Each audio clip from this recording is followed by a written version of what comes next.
Hey and welcome to the gaming news here on TGN. The name is Globko and let's talk about what happened this week in gaming. First up, Steam is changing some stuff around user reviews. They've added a filter system that separates user reviews that come from games purchased directly from Steam and games that were activated with a key. This makes it so that reviews posted by users that obtained the game via a key outside of Steam don't show at the top anymore, meaning basically no one will ever see them because they need to go through one extra step in order to check out those reviews. This was a change implemented because some developers were exploiting the system to inflate their own game's overall score. But of course, as a side effect, this will also affect users that have activated keys that were obtained legitimately, either via some giveaways or some Kickstarter games. This obviously doesn't fix all the exploits that can be used with the Steam review systems, but Steam is aware of some of its issues. Namely, when positive reviews are showing at the top of a game, but negative reviews are actually the ones marked as helpful. Steam is looking into how to bring those helpful reviews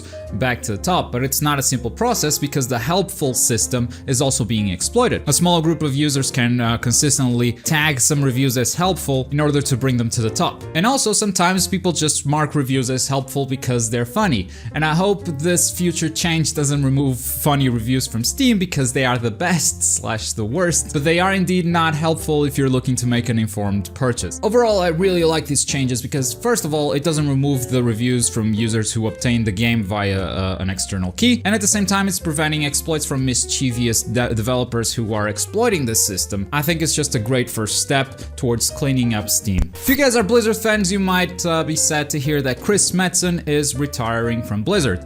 Chris Metzen has had his fingers all over pretty much all of Blizzard's properties, and he's using the word retire because he's not going to another company or anything like that. He's going to dedicate his life to his family from now on. Just want to take a moment to say thank you, Chris Metzen, for all the wonderful stories you have created. I know there's a lot of people out there that aren't really happy with the recent storytelling aspect of the Blizzard games, so they'll be happy to hear you're leaving. That's not the case. I just want to say thanks for the great memories that you have created. And regarding Blizzard, you know, a lot of these names that we used to associate with Blizzard, they are slowly moving away from the company. I mean, Mike Morhaime is still running the whole show, but we're seeing a lot of new blood in there. And I think a lot of the new blood has brought us some great things. I think Hearthstone, Heroes of the Storm, Overwatch, that is all the result of some new people that have entered the company. And at the end of the day, Blizzard is gonna be fine. It's one of the titans of the gaming industry. It's not going away, or it's not gonna be harmed by Chris Metzen leaving. I'm sure he's leaving his role in very capable hands, and what a run, Chris Metzen. You will be remembered. And speaking about Blizzard, back in the 90s, Blizzard was developing a Warcraft point-and-click adventure game. In 1998, the game was almost done, and Blizzard ended up canceling it, saying, you know, it's not up to our quality standards, pretty much the same reason they gave when they canceled Project Titan. This past weekend, the game has leaked. Now, the original link is no longer working, but you could download the full game. Though this being the internet, that link being removed doesn't mean it's deleted forever. Stuff stays on the internet. If you look for it hard enough, I'm sure you'll find it. This is a game about the origins of the Horde. Thrall is the main character, and it's a classic style point-and-click adventure game. Check it out if you're interested. The Xbox Play Anywhere program has launched this past Tuesday with ReCore, and what a game to launch it with. ReCore suffers from horrible frame rate issues and extremely long loading screens on the Xbox One, so the PC does seem to be the better alternative. I think everyone who wanted to play ReCore is very thankful that this is a Play Anywhere title. And I'm loving ReCore so far. It's got a ton of great ideas. I love the characters. I really want a sequel out of this, but the game needs a lot more polish if they're ever gonna make a sequel. There's a lot of bugs, a lot of crashes, just a lot of minor issues that individually can be overlooked, but they happen literally every 5 minutes in ReCore. And it's such a bummer, because this was such an easy game to recommend if they just went a little further with the polishing of all of its systems.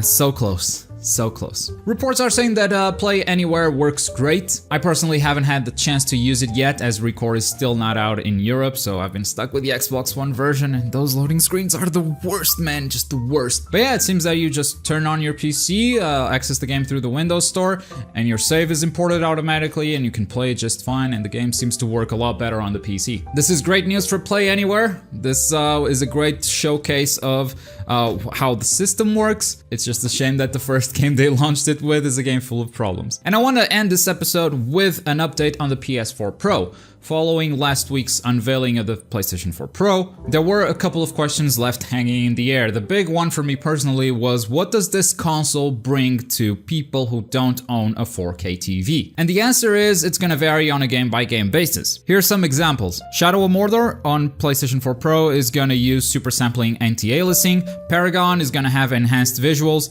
and The Witness will run at 1080p instead of 900p and a solid 60 frames per second. Rise of the Tomb Raider is going even further though, with some customization options. Basically, there's 3 different game modes. There's the 4K, obviously, if you have a 4K TV, but if you only have a 1080p TV, you still have 2 modes to choose from. You can choose to play with enriched visuals, which turns on all kinds of shaders and effects and play the game at 1080p 30 frames per second, or choose to play it at a higher frame rate at 1080p 60 while some of those shaders might be turned off. This still makes it kind of hard for me to buy a PlayStation 4 Pro because you just don't know if the games you're looking forward to are going to support the PlayStation 4 Pro, if they're going to use it in any meaningful way, unless the developers are very forthcoming about how they're using the system. Resident Evil tweeted that they will support 4K and HDR. That's great, but what are you going to do for people who own 1080p TVs? And that's just the thing. I mean, you can assume that, let's say, Final Fantasy 15 will run better on the PlayStation 4 Pro,